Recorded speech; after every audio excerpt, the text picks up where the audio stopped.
David Grusch, kind of a newcomer on the scene. Not really a newcomer, though, is he?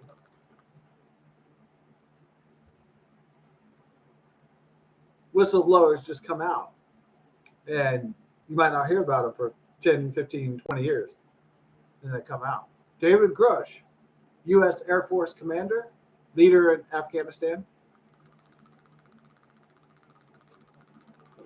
According to the artificial intelligence networks assigned to the ATIP UAP UFO project, 2019 to 2021.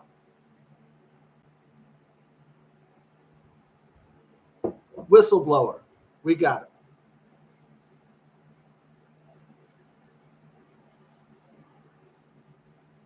Well, was the American public fooled? I guess for years of unsolved mysteries and X-Files, that believers in aliens and otherworldly things, even Christians, though, they look to the skies. They went to science fiction movies, didn't they still? And they still believe in Jesus and Lord and the ancient religions and stuff. But I knew there was something in my friend that was like interested in science fiction, because we go to science fiction movies. We go to Interstellar or whatever. You could see there was a longing there. You could see the longing. And it was a longing for the truth.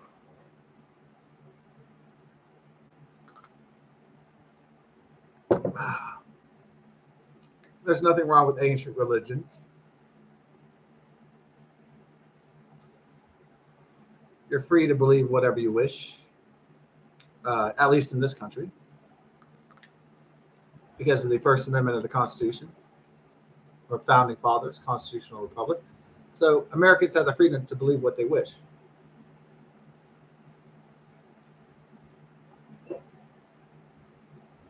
About you can conjecture any kind of thing you want to. You could be like Ridley Scott. You could do, I don't know, some sort of take on the Anunnaki or ancient aliens. You can do that if you want to. Some people, mostly, they would engage in profiteering, or if I'm an entertainer, I'd like to entertain. And of course, part of the entertainment is doing science fiction. So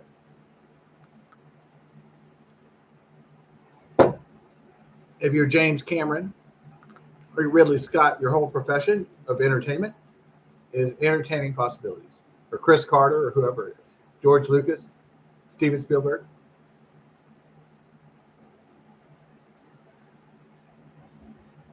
And it's not like somebody who's Jewish or Christian will not try to make money off of a science fiction story or a fable, a fantasy. Why not make money off that? It's human curiosity. Steeped in ancient lore since mankind began. It's always people wanting to know why life is, what's its purpose, what's our purpose as a species, and so on.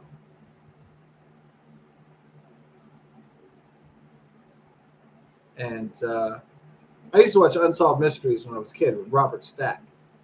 And I couldn't watch it in my grandparents' living room because they don't believe in aliens. They think that's quack shit. And so how did I be a closet quack or a closet believer? Well, you have to go watch Unsolved Mysteries in their extra room, you know.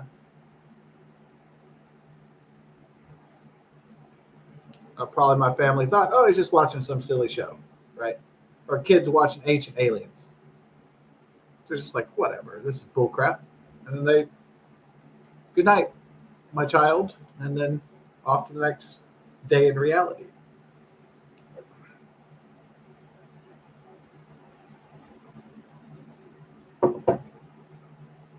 So Unsolved Mysteries was my way in the 1980s of getting, before the internet, stories about the paranormal. After that, it was X-Files, and after that was the internet.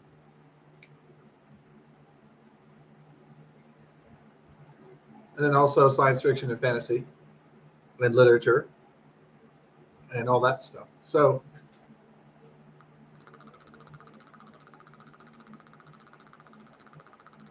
they might have done a show on crop circles, and didn't necessarily believe.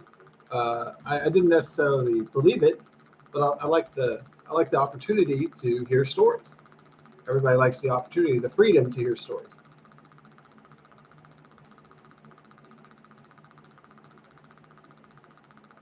I'm sure nobody believes in Bloody Mary, but kids still went. Uh, they still believed if you said Bloody Mary in the dark near the mirror, that an old ghost of Bloody Mary would come out. So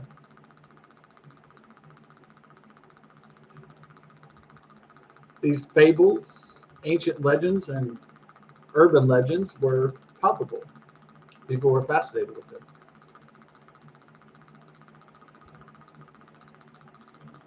Now, when we grew up as adults,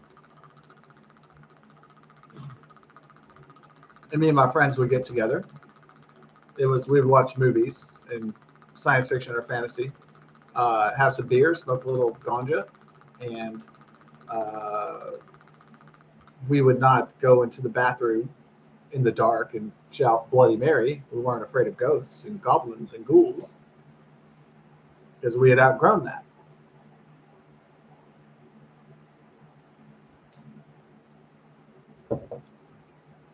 We didn't believe in the tooth fairy, Santa Claus, or any kind of mythical being.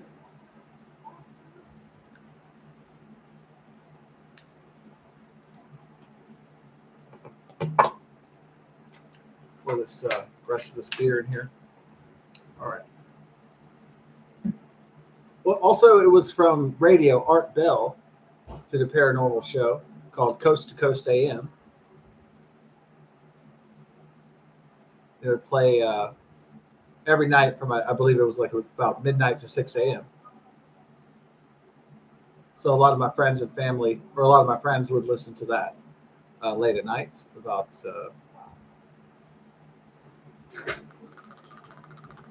What?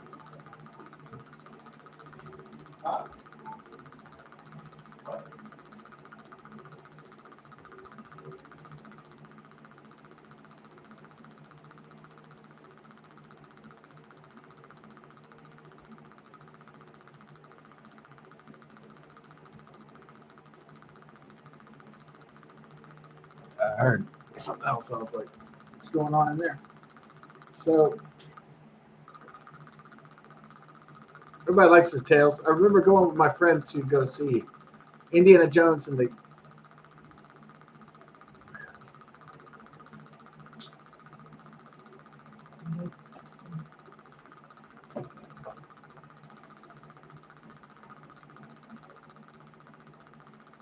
Indiana Jones and the Kingdom of the Crystal Skull by Steven Spielberg and George Lucas back in 2008.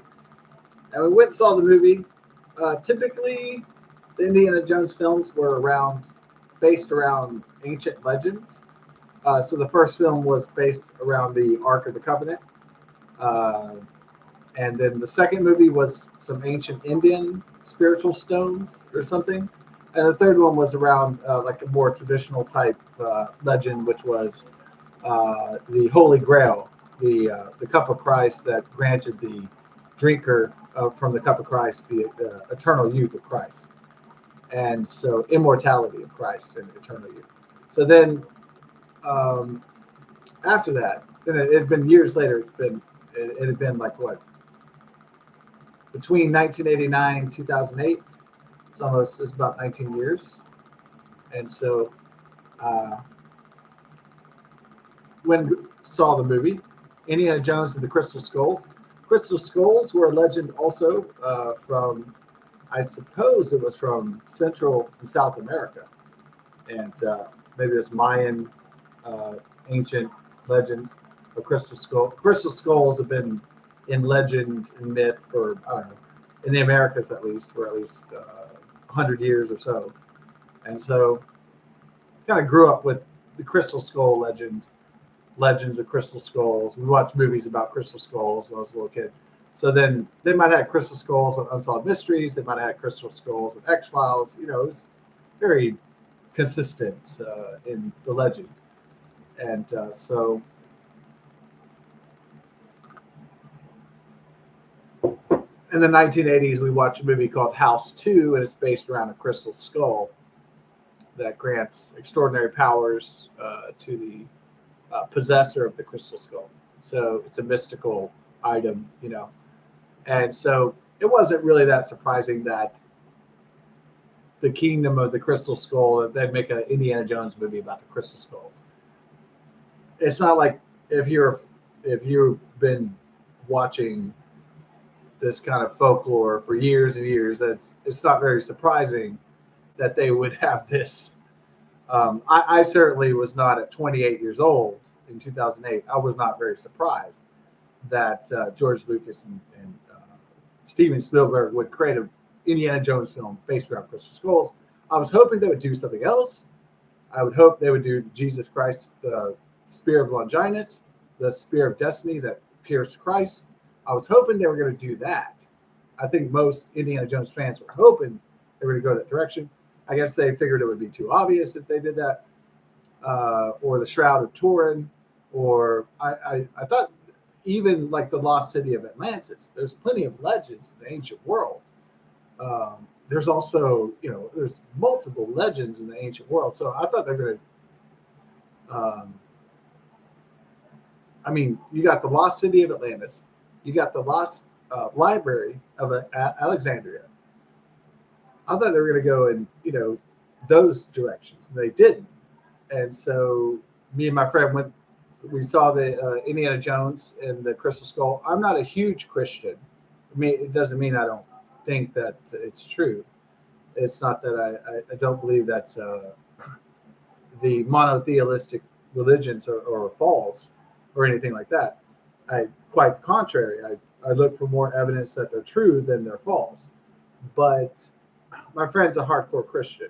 You know, I mean, he's hardcore. So he's wearing the cross. He's like, you know.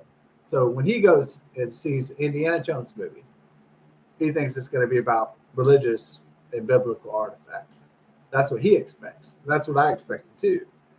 And so we go see the movie. It's about crystal skulls.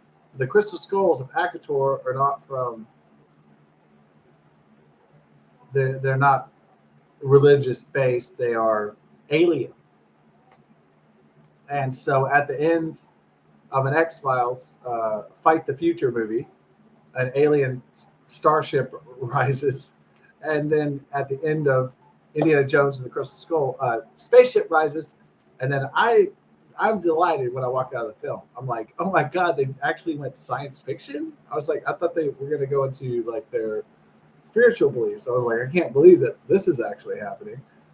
And my friend's angry. He's angry. He's angry. It's not a Christian story. He's bitter. I can tell my Christian friend is perturbed. He is not very happy that the writers chose this direction. And I can understand why, because how are alien species congruent with Earth ancient religions? Bingo. Prometheus or not, they're not. Alien Covenant or whatever, ancient aliens, guess what? Dianetics, Scientology, ancient Earth religions are not congruent with. Why would ancient Earth religions be congruent with other star systems or other life forms around the universe?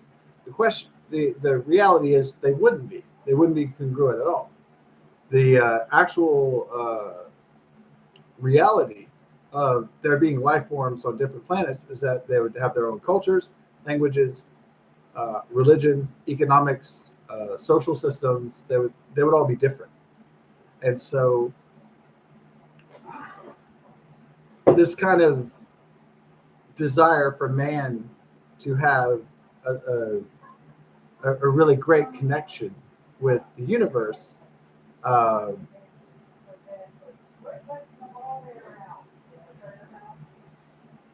Rick let the bar there out.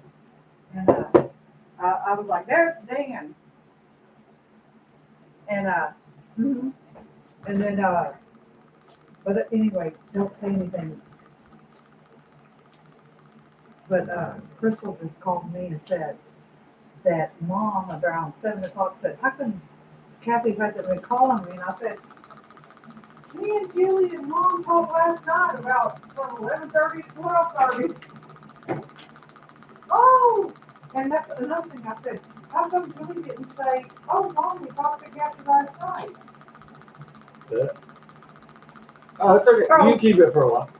Oh, It's no problem.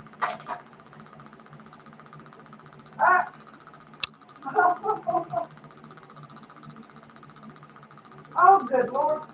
We were texting back and forth. All right.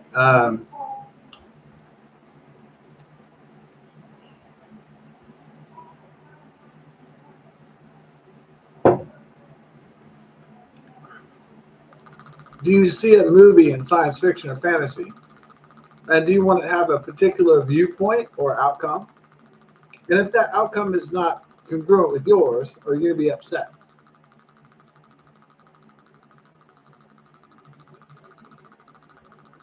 Well, I'd rather base my assumptions on that, on life and space and time and humanity and aliens and ghosts and ghouls and all the rest of it. I'd rather base it on fact. So if I have fact, I have a good launching point. So let's start at the fact of alien species. Without any bunch of mysticism and phantom and all this gobbledygook. Let's just look at the scientific data that is available to the public. All right, and it's not just privy to intelligence agencies. Let's just look at what is available to the public.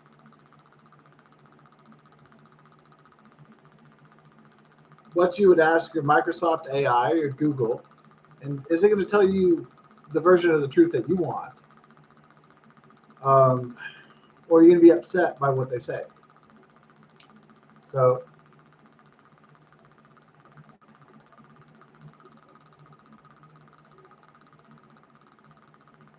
if I ask, this is the fact, if I ask the AI or the Google or the Oracle, what are you going to call it, the modern day Oracle, basically what the internet is, besides the Palantir, if I ask the Oracle of the gods, what is, I ask it a simple question. How many, I ask it very lean questions, very calculated questions, logical questions. How many galaxies are there in the entire, now this is observable known universe, and it says there are 2 trillion galaxies in the observable universe. So what does that tell me? That the Milky Way galaxy, the one that we inhabit, is only one out of those whole entire 2 trillion galaxies.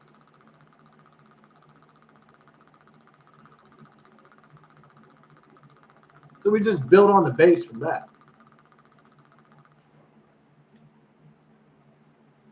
Just building block ABC 1, 2, 3. We expand out from that.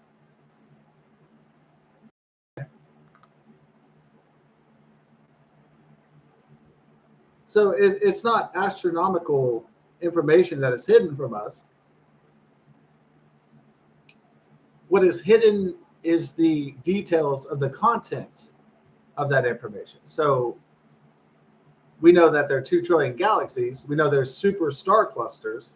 Uh, we know there's millions of planets unknown, apparently. But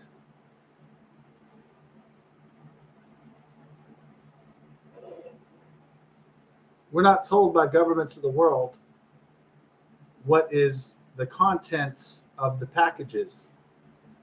We're only told basic, startling information, like the immensity of the universe, of the observable universe. We're not told. NASA might come out with a report. We found I don't know, 7 Earth-like planets in a different solar system, Tau Ceti or TRAPPIST-1 or whatever, Glia C.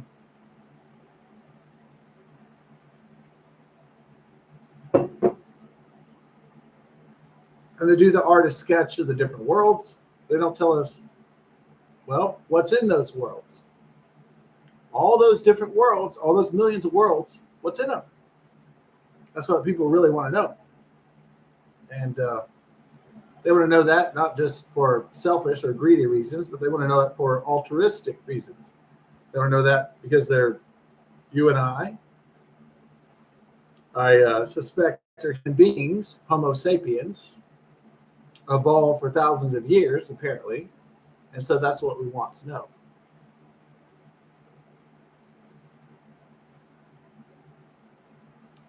We know the devil is in the details. And so we want to know what those details are. We know the vastness of the universe according to the data, according to what we can ask. But we don't know what is in the micro or in the macro micro. We don't know we don't really know the truth. All we know is astronomical numerical quantities that are intense and almost beyond fathom, beyond like scales that are beyond comprehension, but we can't ever know the little details of that massive magnitude of its comprehension.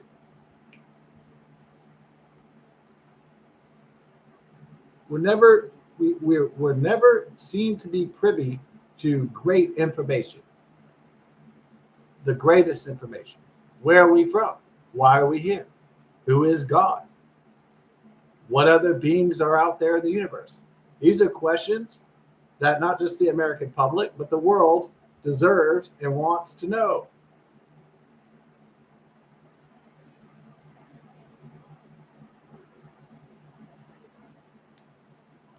So, the first guy that came out was Bob Lazar. And they apparently don't have any credentials on Bob Lazar. They just say that some people say that he has a credential. And the AI says that there's 9 craft in possession of the U.S. government that are alien and exotic origin. Exotic meaning alien. We call it exotic or alien, but it's like, would the explorers of the New World, they would call that exotic, because it's different people and it's different. I mean, it's not that exotic. They still have plants. They still operate by the same physics and rules of Homo sapiens. So it's not that strange. But other worlds might operate by totally, vastly different rules and have vastly different life forms and cultures. So that's going to be exotic for us. Uh, So it's not exactly the same thing. I'm exploring the planet and I find a different people that speak a different language and they have, different vegetation or whatever. It's still Earth. It's still Earth rules. It's still descendants of the same species, the same root life form. So it may seem exotic in its mutation, its evolution, but it's not exotic like you can't understand it. Because one continent has corn and another has, fucking green beans, it's not going to be that bizarre to figure out how that happened. But one continent has a bald eagle and another has a dodo bird. But it's quite different if you go to a different world. It has different rules and different chemistry, biochemistry, and different orbital systems and behavior and different culture, and so that's more mind-boggling. Different numerical system, different religions, different, all that is different, and so that's got to be more profound uh, harder for people that are just used to something happening like clockwork, uh, generally speaking.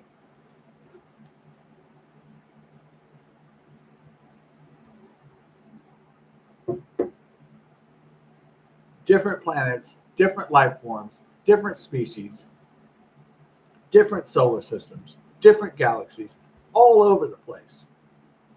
And they're teeming with life. Life is beings that are alive. Life is defined by what? Well, that's a loose scientific definition. What is alive? You're alive because you have a pulse, you have a heartbeat, you have bio you're biologically, you live, you grow. Something let's a loose definition of life is something that is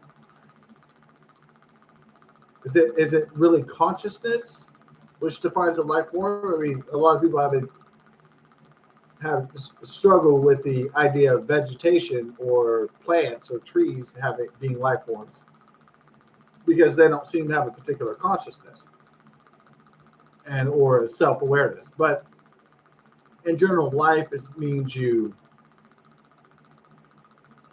process energy and you live, you exist, and then you don't exist.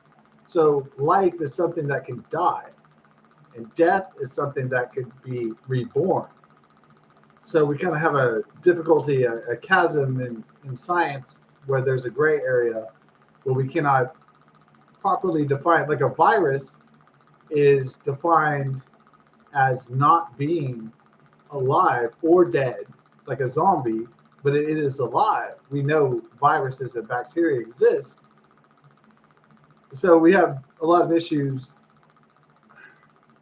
deciding what is, if nothing is something and life is death and death is life. So we have a lot of very existential philosophical questions based on this and a lot of arguments based on this. And for all we know, everything's static. So there's life, there's death, there's space, there's matter, there's antimatter. I always say there's an equal and opposite thing to the other thing, and it's not all just one cohesive whole. And so this is, a problem in our science and our way of thinking is that we need to kind of expand that out.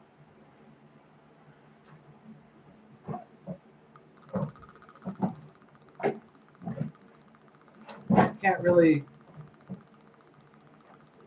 get to the heart of it.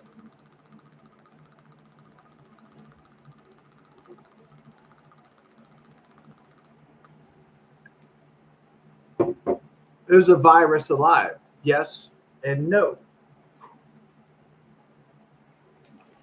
What is life? George Harrison, what is life? Without your love. What is life? What is time? What is space? These are problems that people of Homo sapiens, humans, have grappled with for as long as Homo sapiens, humans have been around.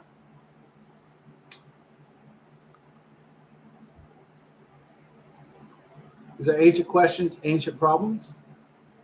And so all man seeks a solution to his problems, or all life seeks an answer to its issues.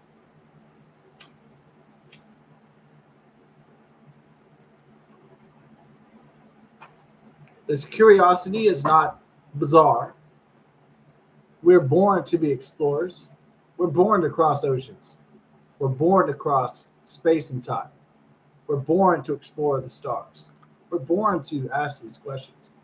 Fundamentally, that's who we are as a species.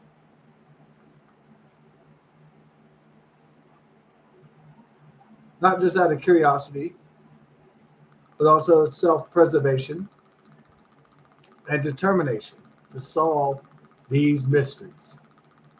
Not just for us, but for all mankind. John Fitzgerald Kennedy.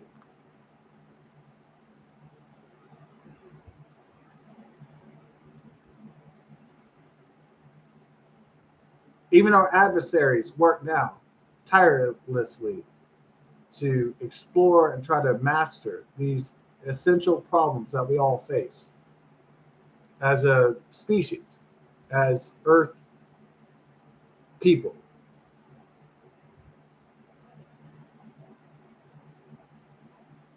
So,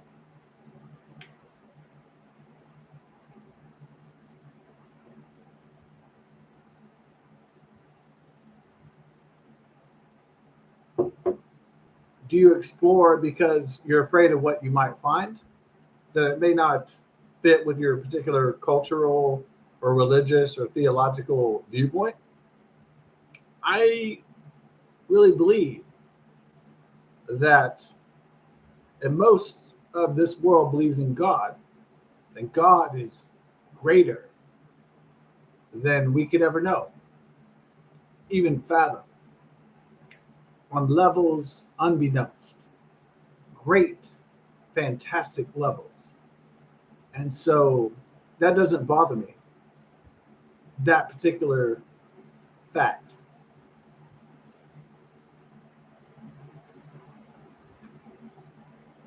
If it did, I wouldn't care about it. If it did, I wouldn't watch another Ridley Scott movie. If it did, I'd never watch another George Lucas movie. I would never watch another Jewish Spielberg movie.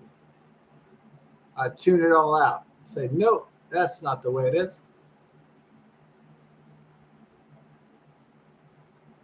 But since we all know that life and time and space is bigger than any of us, it's bigger than existence itself. Why just sit back and say that's it when we know very damn well that that's not it at all?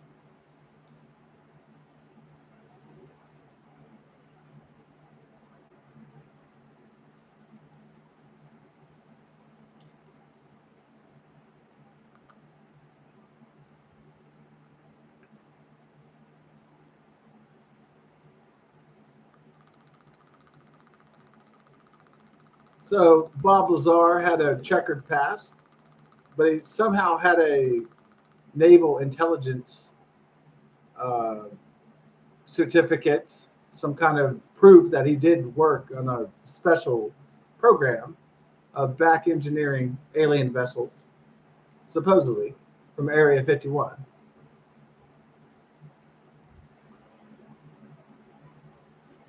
What the public is probably wondering is how many of these people just want to make money and become famous, and are they doing it for, if the Google guy who's in charge of AI, if he says, "Oh, I think the AI has become conscious and it's a danger," and he goes whistleblows, is this guy for real, or is he just trying to write books and get money? We don't know a lot of times. The public doesn't know if he's fucking around or you know he's legit.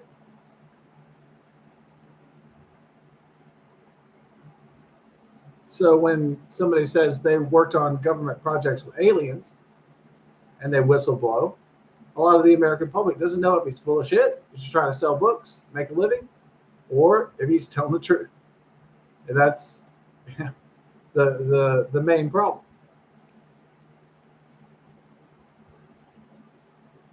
But this guy, now this is different. This guy has credentials that are bona fide, they're verified. AI, Google, the government, everybody is verifying his credentials.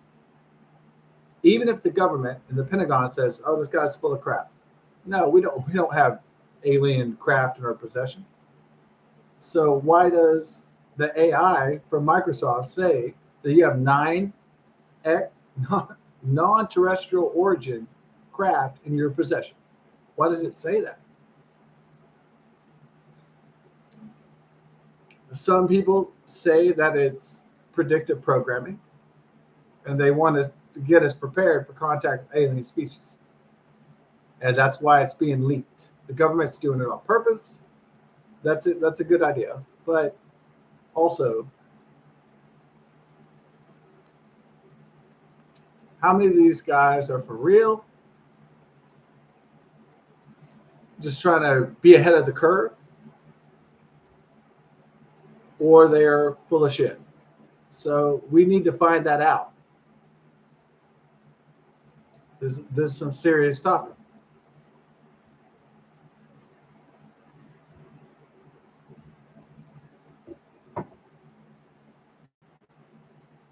So we do David Grusch, UFO whistleblower. We'll do Microsoft. Do Bill Gates. Bill Gates is Microsoft, isn't he? Well, it would probably be easy to say that Bill Gates is Microsoft Corporation, but he hasn't really run the corporation for many years. So, but it's Bill Gates is doing this, right?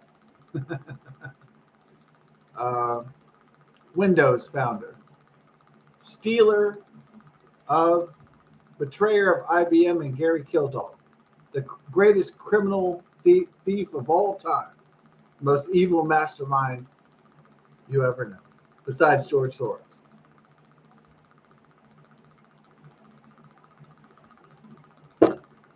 Let's see what Microsoft Bing has to say about David Grusch. They say nothing but glowing things about him.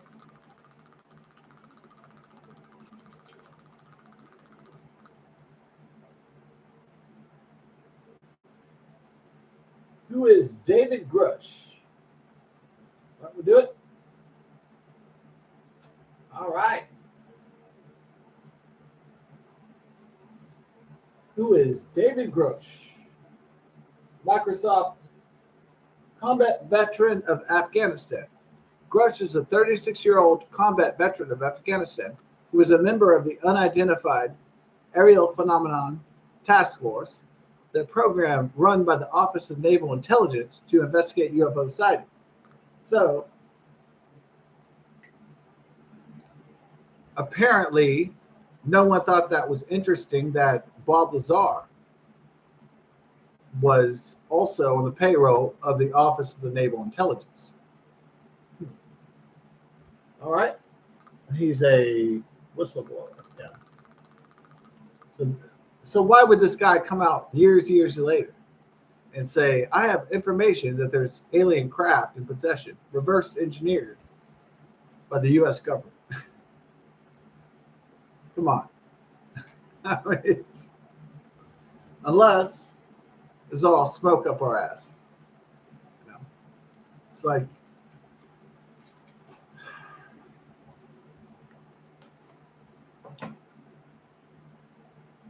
most people won't even believe in space-time continuum weapons, quantonium weapons. They don't even believe in that, let alone believe in these people. This guy has full credentials. He has full honors in the American intelligence service and military. Worked for years and years.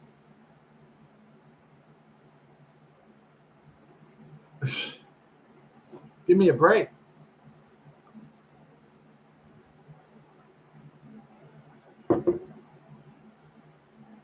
He's not a con artist crackpot. He has all this time in UAP,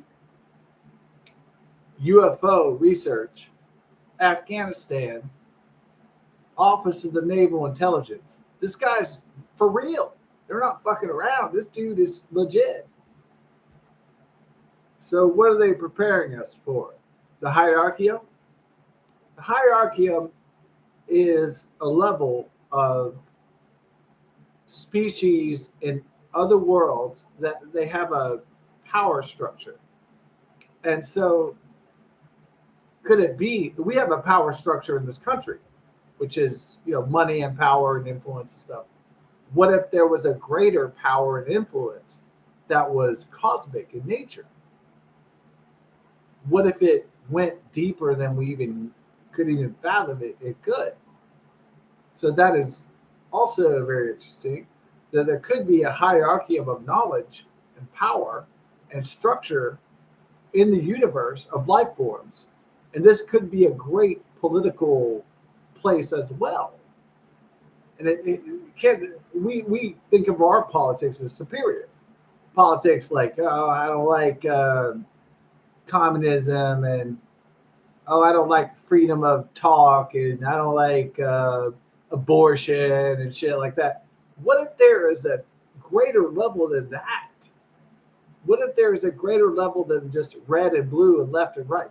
What if there is a bigger level than communism and fucking democracy? What if there is a hierarchy in the cosmos of life forms? What if there's a greater structure to politics in space? And so,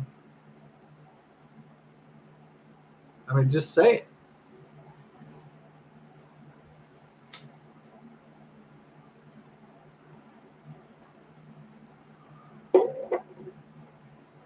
So why would they release this guy now? Is there an event that we don't know about? Is there going to be a Klaatu Vadata? Is there going to be a guy, in a starship come down on the Capitol steps and say, "Stop warring, you monkey assholes"? I mean, give me Klaatu Navato Victor. Are you ready for that? I mean, it's crazy to think about that. That might actually be something that actually happens.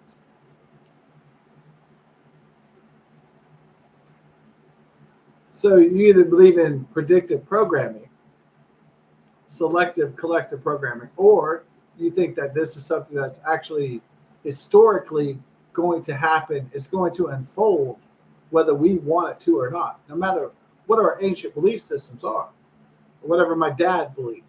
It doesn't matter if my aunt believes in Jesus Christ, and my aunt's like, Jesus, Jesus. Jesus is the answer. I'm like, well, there's an alien over there. So what are we going to do? How are we to reconcile all the belief systems together as some sort of united kind of thing? Uh,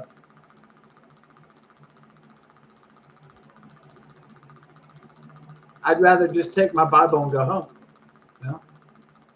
But perhaps that will not be satisfactory to all people.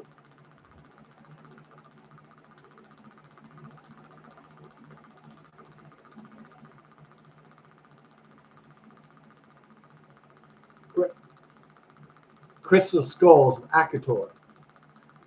That may not be satisfactory to everybody. It might sound like some crazy science fantasy fiction.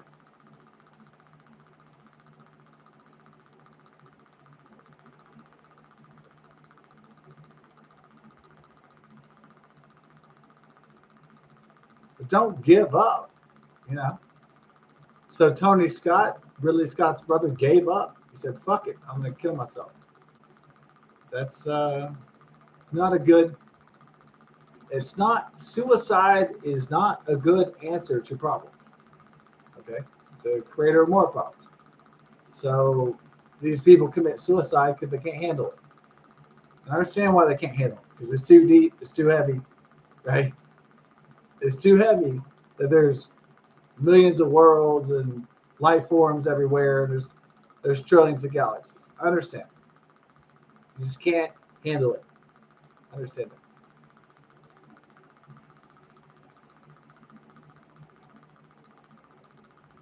But how do you know that life is the end? How do you know that death is the end of life? Nobody knows that for sure. If you kill yourself, what if you don't die? You know, that's gonna it's gonna blow your world. It's gonna blow your world.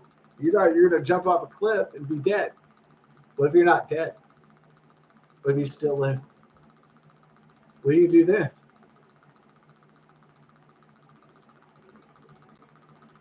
There's some kind of John Paul Sartre, Existentialism. Oh, I thought I was going to escape the pain of living. I'm going to go kill myself. It's no exit. You're in John Paul Sartre's world. Like, there is no exit. You're always in.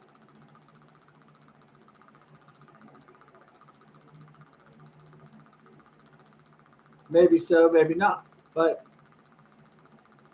of course, we're all going to find out. We'll always find out.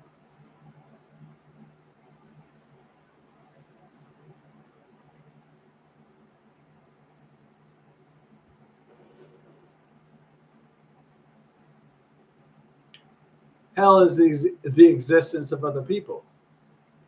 Well, I thought about that question as well. Hell is the existence of other people. No, the existence of other people makes me real, makes me happy. The existence of other beings makes me more alive.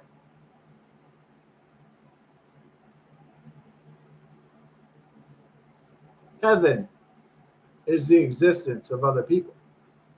That's what heaven is: existence, knowledge.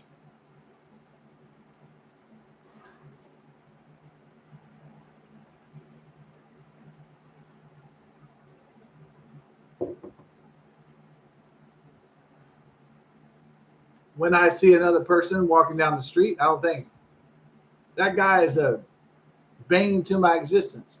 I say that person is another version of me out here trying to survive on this planet, in this world, now.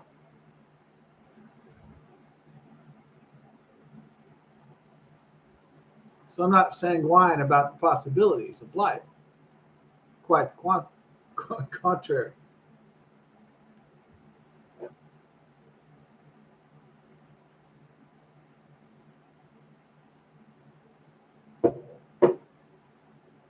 I can see by how some could become morose about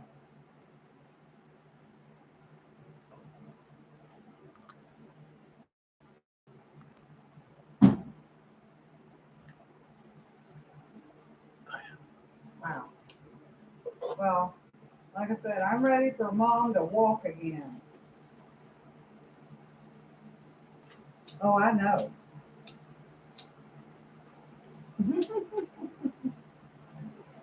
Oh, I know. it. Crystal Payne? Crystal Payne today? Oh. What?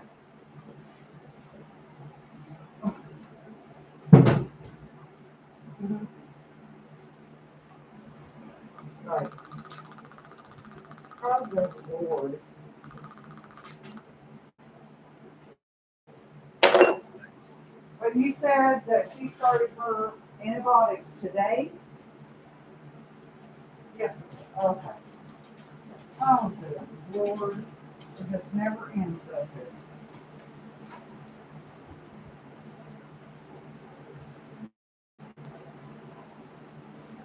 You've got a ricotta with Kalani, Italy's #1 cheese brand.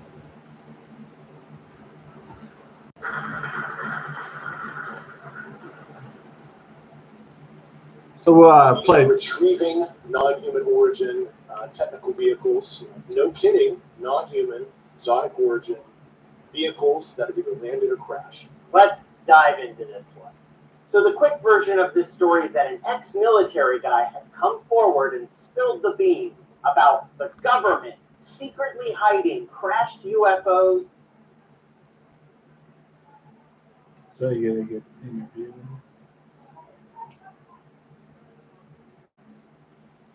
The bombshell claim about UFOs. A former U.S. intelligence official and Air Force veteran claims a top-secret program is withholding evidence of alien spacecraft. Certainly interesting. A military whistleblower has now handed over classified information to Congress.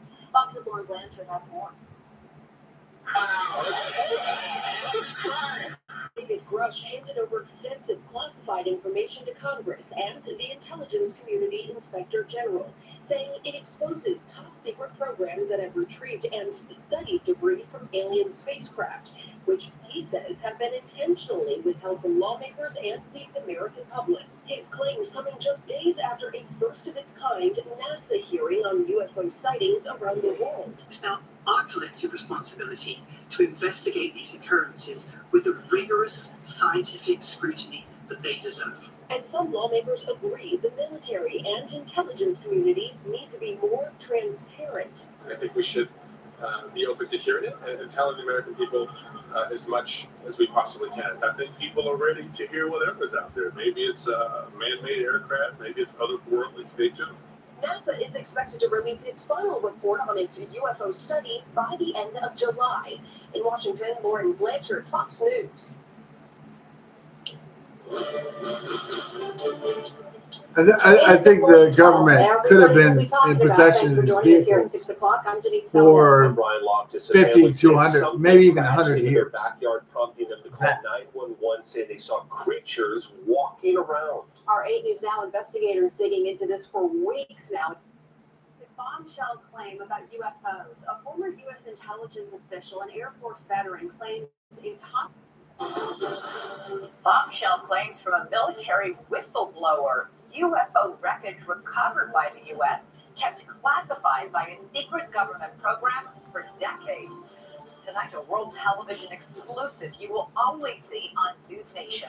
Welcome to Elizabeth Vargas Reports, earning your trust every night.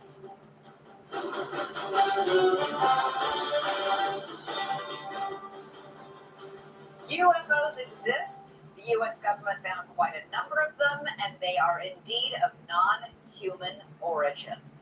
Those are the explosive allegations from a former intelligence officer tonight in a whistleblower complaint that the Inspector General is taking very seriously. 36-year-old Air Force veteran David Grusch is exposing what he calls a top-secret military program that has reportedly found wreckage of fully intact UFOs. The government now calls them UAPs, or unidentified anomalous phenomena. For years, there have been whispers and rumors that the government had aircraft of non-human origin. This report is the first evidence it might be true. The Inspector General has called Grusch's complaint urgent and credible. Tonight, we have a world television exclusive interview with the whistleblower in which he claims we not only have the aircraft, but the government has been keeping much of it secret from Congress and from the public. News Nation senior national correspondent Brian Anton is here with the story, and this is a blockbuster. It is a blockbuster. It's really hard to wrap your mind working on this for the past couple of weeks. I'm still having a hard time processing all of it. All over the last couple of years, it sort of became mainstream to discuss UFOs. The government has released videos. They've acknowledged that we don't know what some of this stuff is out there that we have on camera, but this really takes it all to another level. For the very first time, the world is about to hear from a former high-level U.S. intelligence officer who says the government has some of the unidentified craft in its possession. He is revealing these exclusive details about the secret government program. Oh, go ahead, get the wind. The wind's flying out to the west. Oh my gosh, dude. Wow. We have all seen these blurry videos of unidentified flying objects. Video evidence, if you will, that old tales of UFOs may not all be conspiracy theories. In recent years, Congress started an official U.S. government unidentified aerial phenomena task force, recently renamed the All-Domain Anomaly Resolution Office, or AARO. And now in a News Nation exclusive, David Grusch, an Air Force veteran, former member of that task force, and veteran of the National Geospatial Intelligence Agency, is formally blowing the whistle on secrets he says no one has ever shared publicly before. You are one of the most trusted former intelligence officials in the U.S. Defense and Intelligence Establishment. Yes, I was. You were trusted with the most intimate secrets. Yes. Grusch sitting down with award-winning investigative journalist Ross Coulthart, who's reporting for News Nation and has spent years reporting on the UFO question. What conclusion did you come to at the end of your time on the UAP task force? The UAP task force was refused access to a broad crash retrieval program. When you say crash retrieval, what do you mean? These are retrieving non-human origin technical vehicles, call it spacecraft if you will, non-human, exotic origin vehicles that have either landed or crashed. We have spacecraft from another species. We do, yeah. How many?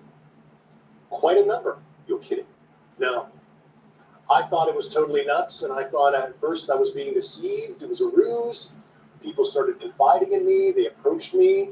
I have plenty of current former senior intelligence officers that came to me, many of which I knew almost my whole career, that confided in me. They were a part of a program. They named the program. I've never heard of it.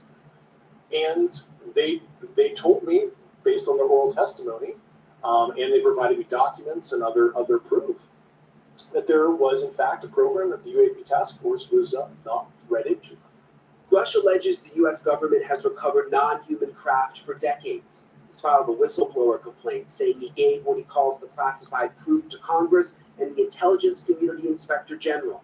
NewsNation has confirmed David Grusch's credentials and resume. We've not seen or verified the alleged proof he says he's provided to investigators. He says he can't show us the proof for national security reasons. He also tells us he's not seen photos of the alleged craft himself, but has talked extensively with other intelligence officials who have. If you're right, if you're telling us the truth, everyone, the entire American public, has been lied to for decades. Yeah, there's a sophisticated disinformation campaign targeting the U.S. populace, which is extremely unethical and immoral. You are saying to the human race, for the first time, an official intelligence representative at a high level from the US government is saying publicly, we are not alone. We're definitely not alone. Absolutely, the data points empirically that we're not alone. Do we have bodies? Do we have species? Well, naturally, when you recover something that's either landed or crashed, sometimes you encounter dead pilots. And believe it or not, as fantastical as that sounds, it's true. It's also harder for people to wrap their minds around the concept of a crashed object from somewhere else. It's easier to accept that, yeah, we see things in the sky that we can't explain. Journalist Leslie Kane broke Grusch's whistleblower story this morning in the debrief. Ms. Kane's career has been mainstream and credible, having written a series of reports on UFOs in the New York Times dating back to 2017. He has the credentials, but there's no documents that he's handed over. There's no pictures. And as a journalist, you want to see documents. You want to see pictures. Does that raise a red flag? Not at all, Brian. I mean, you mean documents that actually describe the craft? Correct, yeah, like documented to be able to see it for ourselves. Of course, don't we all want that? And the problem with that is all of that information is classified. You know, as we said in the story, everything that Grusch told Congress and told the Inspector General of both the IC, the Intelligence Community Inspector General, and the Department of Defense Inspector General, all of that information is classified. In 2017, Kane reported exclusively in the New York Times that the Pentagon had a secret UFO program. 3 years later, the Pentagon confirmed her story. Her latest report is even more explosive, but Kane says she has multiple sources who back up Grusch's story. I believe it because all the sources I have who have told me the same thing. So who am I to doubt these very, very high-level people who have been inside these programs for decades, have done their work, and are all telling me the same thing? I mean, I don't think there's some kind of conspiracy among all these people who don't know each other to make something like this up. So I've got to be blunt about this. You're not making this up. This is not a lie. No, absolutely not. Because everybody watching this right now is looking at your face. They're going, is this guy for real? I am for real. And I'm sitting here at great personal risk and obvious professional risk by talking to you today. And just within the last 10 minutes or so, the Pentagon has released a statement to NewsNation about this report. They say to date, AARO has not discovered any verifiable information to substantiate claims that any programs regarding the possession or reverse engineering of extraterrestrial materials have existed in the past or exist currently. Aero is committed to following the data and its investigation wherever it leads. Aero, working with the Office of the General Counsel and the Air Force Office of Special Investigations, has established a safe and secure process for individuals to come forward with information to aid Aero in its congressionally mandated historical review. Aero's historical review of records and testimonies is ongoing and due to Congress by June 2024, and Aero welcomes the opportunity to speak with any former or current employee or contractor who believes they have information relevant to this historical review. And Elizabeth, we know that David Grusch has filed that whistleblower complaint. He's been on the record under oath testifying to many of these things that he said in our report tonight. Right, and it's important to point out that this statement from the Pentagon, from Aero, Grusch is alleging that this top secret program is keeping it a secret from Aero. Yeah, exactly. And if Grusch if what he's saying is true, the spokespeople, all of those folks at that level wouldn't even know this was going on anyway. All right, I gotta ask you, he has a compelling story to tell. Very little of it seems like firsthand knowledge. Isn't he just repeating what somebody else has told him or somebody else has showed him? Yes, that is what he's doing, but he says he's talked to a number of people who are in very, very high level positions. He also had basically the highest level of classified material information that he was able to receive. We went back and checked over, his history, all of his credentials, checked out completely. Unfortunately, in addition, a couple people have come forward publicly to vouch for him, people who are high ranking. They have. And this article first came out this morning, and I think it's interesting that, there hasn't been any sort of effort to discredit what he has said, either from the Defense Department. So interesting. So what happens, and have we had any reaction, by the way, from members of Congress who have been taking this seriously in the last couple of years? We've seen congressional hearings, we've seen NASA's hearing just about a week ago on UFOs or UAPs, whatever you prefer to call them. We've seen the DNI give a briefing to the White House on this. We've been hearing whispers and rumors for years. I remember even former President Trump, when he was in office, sort of saying, oh my gosh, if you knew what I knew about UFO. Yeah. So there's always been this intrigue. There has, and think about it, Elizabeth, if you go back 15 or 20 years, if we were sitting here talking about UFOs, people would think that we were nutty. Now it's gotten to the level of where it is somewhat accepted because the government has come forward to a certain extent and acknowledged that there are these videos that exist. The Navy has released the videos themselves and said, we're not sure exactly what this is that we're seeing.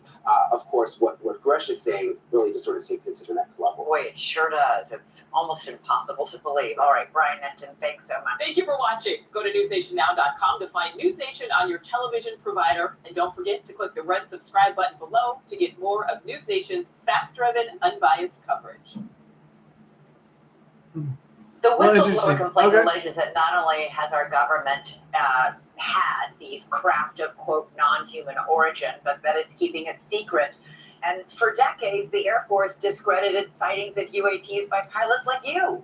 Does it sound possible to you that that kind of secrecy is still happening, this kind of disinformation, this time around aircraft? Well, that just seems to be the case. I've been reporting on unidentified objects since 2014 and 2015 off of the coast of Virginia Beach. And still, that conversation hasn't elevated to the point where pilots still feel comfortable reporting. So yes, I still believe that there is secrecy and stigma associated with this topic. And this conversation that we're having today, I think, is a massive step in the right direction. Can you describe exactly what you saw when you were flying in the air that night? Certainly. We were seeing dark gray or black cubes inside of clear spheres. And we were seeing these all over our working areas on a near daily basis, sometimes coming as close as 500 feet to our aircraft as we were flying our operations. We were seeing this not only off the eastern seaboard, but we were seeing this down.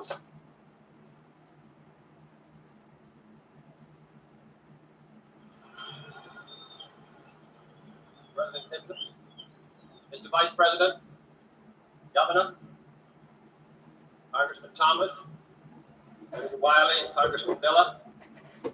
Webb, Mr. Bell, scientists, distinguished guests, and ladies and gentlemen. Ladies and gentlemen. I appreciate your president having made me an honorary visiting professor, and I will assure you in my first This lecture will be a very brief one. I am delighted to be here, and I'm particularly delighted to be here on this occasion. We meet at a college noted for knowledge, in a city noted for progress, In the in a state state noted for strength, noted for strength. and we stand in need of all three. For we meet in an hour of change and challenge, in a decade of hope and fear, an age of both knowledge and ignorance. The greater our knowledge increases, the greater our ignorance unfolds. Despite the striking fact that most of the scientists that the world has ever known are alive and working today, despite the fact that this nation's own scientific manpower is doubling every 12 years in a rate of growth more than 3 times that of our population as a whole, despite that, the vast stretches of the unknown and the unanswered and the unfinished still far outstrip our collective comprehension. No man can fully grasp how far and how fast we have come. But condense, if you will, the 50,000 years of man's recorded history in a time span of about a half a century. Stated in these terms, we know very little about the first 40 years, except at the end of them, advanced man had learned to use the skins of animals to cover them. Then about 10 years ago, under this standard, man emerged from his caves to construct other kinds of shelter. Only 5 years ago, man learned to write and use a cart with wheels. Christianity began less than 2 years ago. The printing press came this year. And then less than 2 months ago, during this whole 50-year span of human history, the steam engine provided a new source of power. Newton explored the meaning of gravity. Last month, electric lights and telephones and automobiles and airplanes became available. Only last week, we developed penicillin and television and nuclear power. And now, if America's new spacecraft succeeds in reaching Venus, we will have literally reached the stars before midnight tonight. This is a breathtaking pace. And such a pace cannot help but create new ills as it dispels old. New ignorance, new problems, new dangers. Surely the opening vistas of space promise high costs and hardships, as well as high reward. So it is not surprising that some would have us stay where we are a little longer, to rest, to wait. But this city of Houston, this state of Texas, this country of the United States was not built by those who waited and rested and wished to look behind them.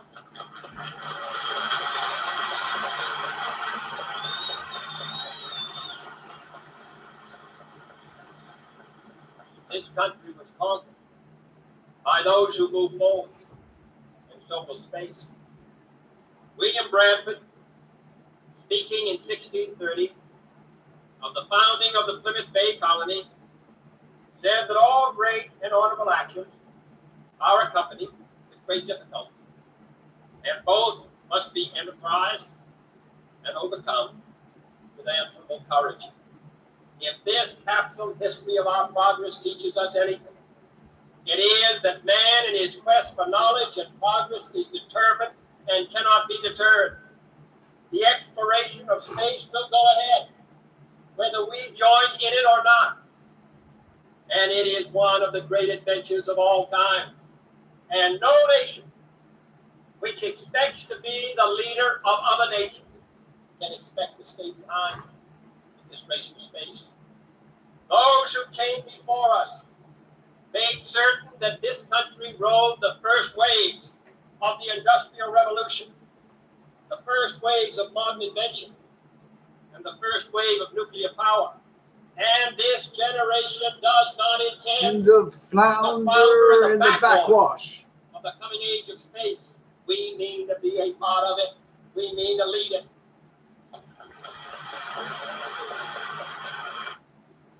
For the eyes of the world now look into space, to the moon, and to the planets beyond.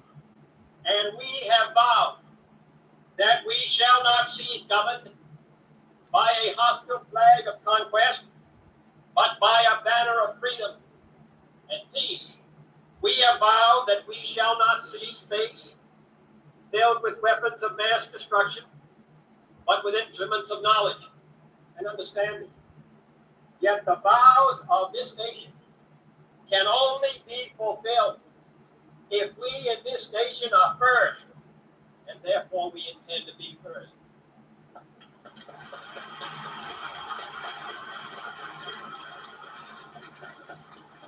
In short, our leadership in science and industry, our hopes for peace and security, our obligations to ourselves as well as others, all require us to make this effort, to solve these mysteries, to solve them for the good of all men, and to become the world's leading spacefaring nation.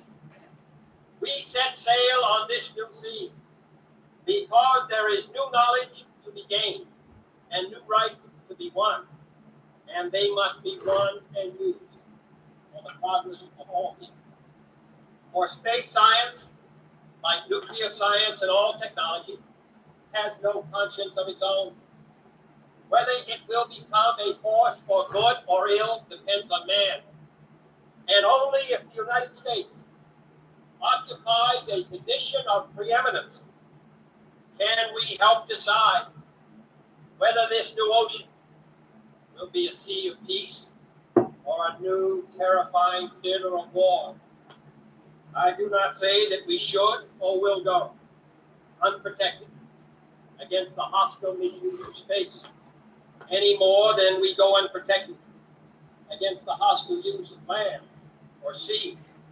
But I do say that space can be explored and mastered without feeding the fires of war, without repeating the mistakes that man has made in extending his writ around this globe of ours. There is no strife, no prejudice, no national conflict in outer space as yet.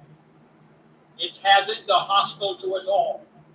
Its conquest deserves the best of all mankind, and its opportunity for peaceful cooperation may never come again. But why, some say, the moon? Why choose this as our goal? And they may well ask, why climb the highest mountain?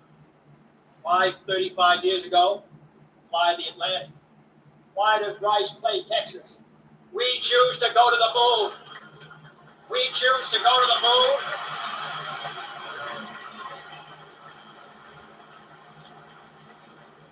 We choose to go to the moon in this decade and do the other thing. Not because they're easy, but because they're hard. Because that goal will serve to organize and measure the best of our energies and skills. Because that challenge is one that we're willing to accept, one we are unwilling to postpone, and one we intend to win, and the others too.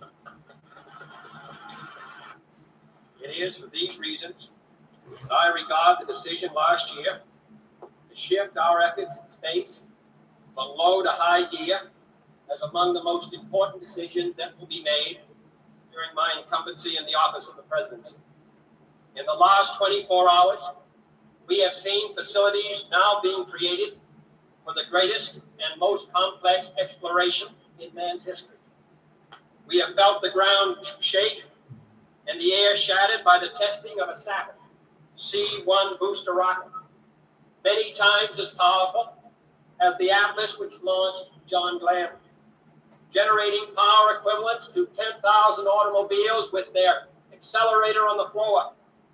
We have seen the site where 5 F-1 rocket engines, each one as powerful as all 8 engines of the Saturn combined, will be clustered together to make the advanced Saturn missile, assembled in a new building to be built at Cape Canaveral, as tall as a 40 28-story structure, as wide as a city block and as long as 2 lengths of this field. Within these last 19 months, at least 45 satellites have circled the Earth.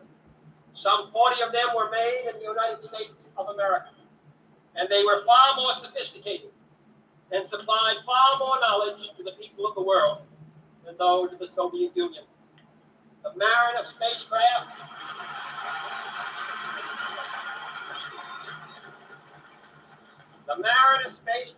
now on its way to Venus, is the most intricate instrument in the history of space science. The accuracy of that shot is comparable to firing a missile from Cape Canaveral and dropping it in this stadium between the 40-yard lines. Transit satellites are helping our ships at sea to steer a safer course. Tyrant satellites have given us unprecedented warnings of hurricanes and storms, and will do the same for forest fires and icebergs.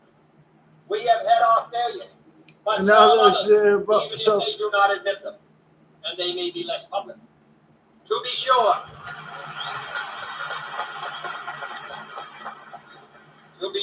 we are behind, and will be behind for some time in manned flight.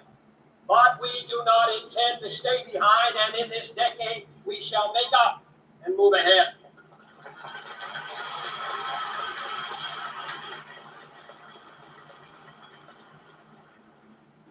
The growth of our science and education will be enriched by new knowledge of our universe and environment, by new techniques of learning and mapping and observation, by new tools and computers for industry, medicine, the home, as well as the school.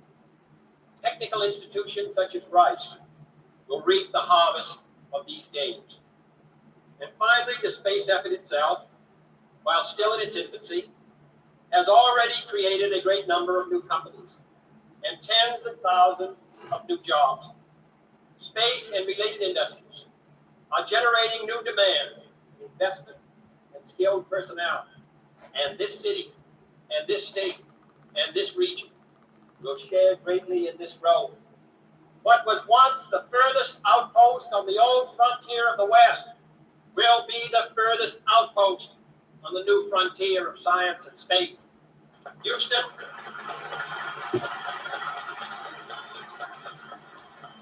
your city of Houston, with its manned spacecraft center, will become the heart of a large scientific and engineering community. During the next 5 years, the National Aeronautic and Space Administration expects to double the number of scientists and engineers in this area, to increase its outlays for salaries and expenses to $60 million a year, to invest some $200 million in plant and laboratory facilities, and to direct or contract a new space efforts over $1 billion for this center in this city. To be sure, all this costs us all a good deal of money.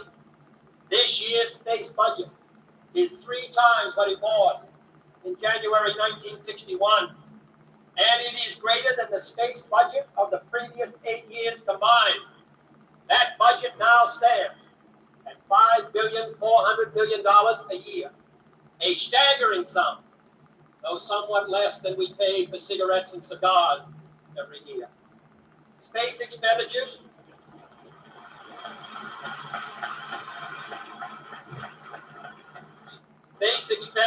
will soon rise some more, from 40 cents per person per week to more than 50 cents a week for every man, woman, and child in the United States.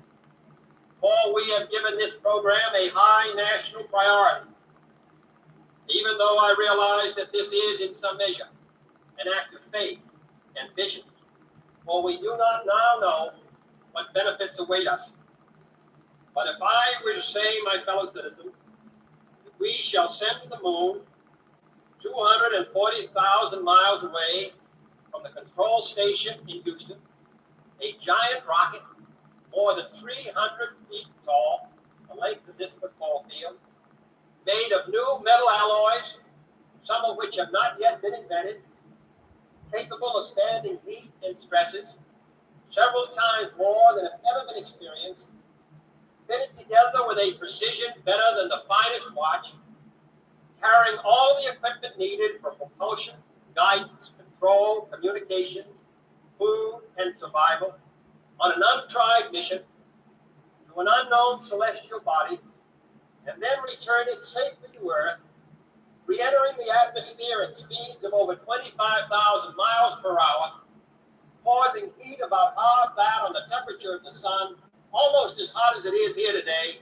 and do all this, and do all this, and do it right, and do it first, before this decade is out, then we must be bold.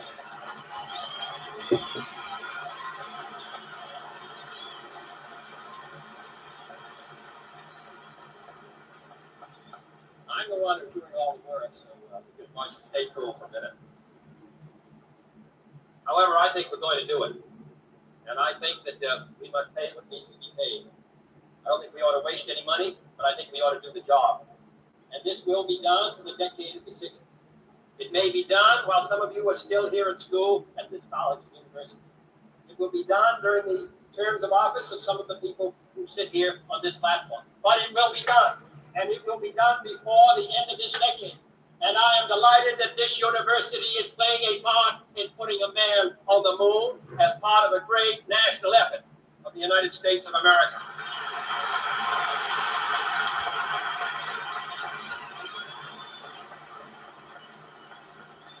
Many years ago, the great British explorer George Mallory, who was to die on Mount Everest, was asked why did he want to climb it. He said because it is there. Well, space is there, and we're going to climb it. And the moon and the planets are there. And new hopes for knowledge and peace are there. And therefore, as we set sail, we ask God's blessing on the most hazardous and dangerous and greatest adventure on which man has ever embarked.